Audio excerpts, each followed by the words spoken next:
So I've been going through this period where I've been writing a lot of new drafts, but whenever I read, I always pull out this poem to read to people. It's like my classic. It's like, John Rice, read that poem. So I'm like, okay. This is called, In a Darkened Movie Theater, sitting with a girl who may or may not like me is more than just a friend.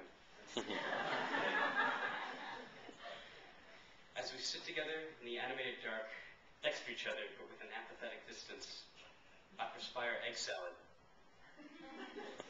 These morsels inflate on my forehead like greasy yellow balloons until they ripen, full of yolk, and fall onto my nose and cheeks, bouncing like gelatin handballs that gallop past my chin, and into a heap of mayonnaise on my lap, which splatters Hellman's on my clothes. She holds on to her indifference, as if the red coat balled up in her lap was named Pity Singh, ready to leap at my neck and bite through my arteries with its mouth of wool and oversized plastic buttons. I attempt to feed her cooked popcorn to placate it, but to no avail. The zoetrope operator yells out, "Just make your move already." I stop hyperventilating for a moment and lay my most super suave move on her. I yawn and put my arm around her shoulder. She looks at my arm for a second, then reaches into her coat and pulls out a book of matches. Striking one of my fingernails, she lights my arm on fire, using the little hairs for fuses, galloping up my limb into my shirt. It combusts into dust instantaneously, like good celluloid. I tie up the end of my t-shirt sleeve like a sausage where my arm used to be. My rejection smells like burnt mayonnaise. Are these tiny bottles of water for anybody? For you. Yes. All of them, or just as many as you want. Thank you. Okay. So in case you didn't know, Nicole Cooley is here. Hurrah. So I had workshop with her last year, I guess, and she knows how much I hate foreign poetry. So to fight this, she asked everybody in the class to come up with their own form. And this is what I came up with. It's, the point was to start and to end the line and then start the next line with the same, article of speech. I don't know how successful I was, but I'm going to read it anyway.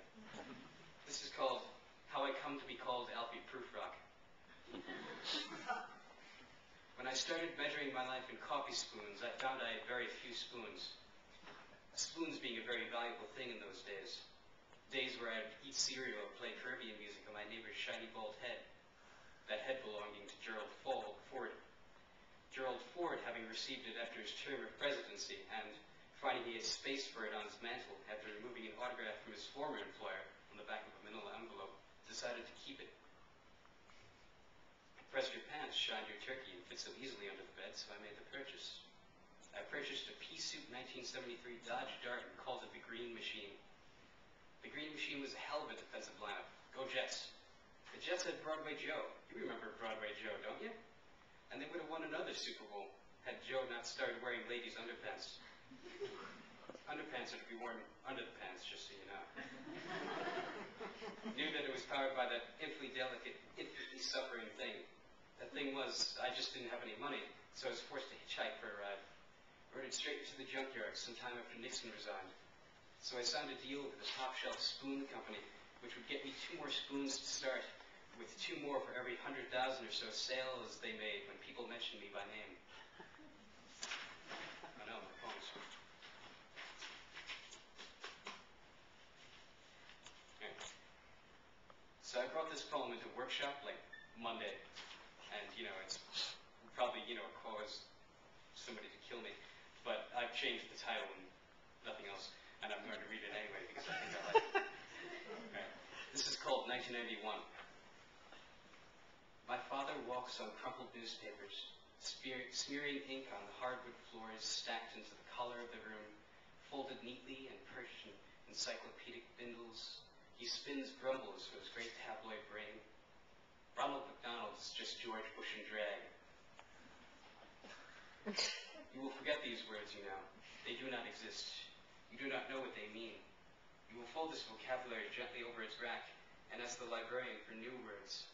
The newspaper didn't mean what it said. Okay. This is my last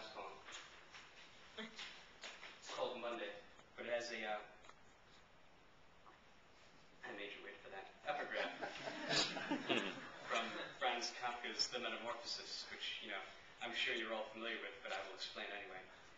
The metamorphosis, the hero, Gregor Samsa, wakes up one morning to find out that he's been transformed into a hideous vermin. And now my poem Monday. I will read the title again. Now I'll read the thing. Monday. Were all employees lapsed without exception? Wasn't there a single loyal, dedicated worker among them who, when he had not fully utilized a few hours of the morning for the firm, was actually driven half mad by pangs of conscience and was actually unable to get out of bed? Basking in the light of my alarm clock, my freckles move up and down my arms, mining my skin for precious stones. All my body hair flutes up and down, sewing me to my sheets like a picture frame. I will quit my job this morning.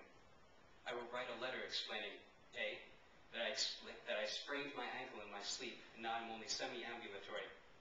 B, that my plane crashed in South American rainforest, and I had survived by eating the upholstery. Or C, that I have reversed sleep paralysis, and now I can only move when I'm completely unconscious. Besides, my chair was uncomfortable and the lights were dim. Sincerely, what's-his-face.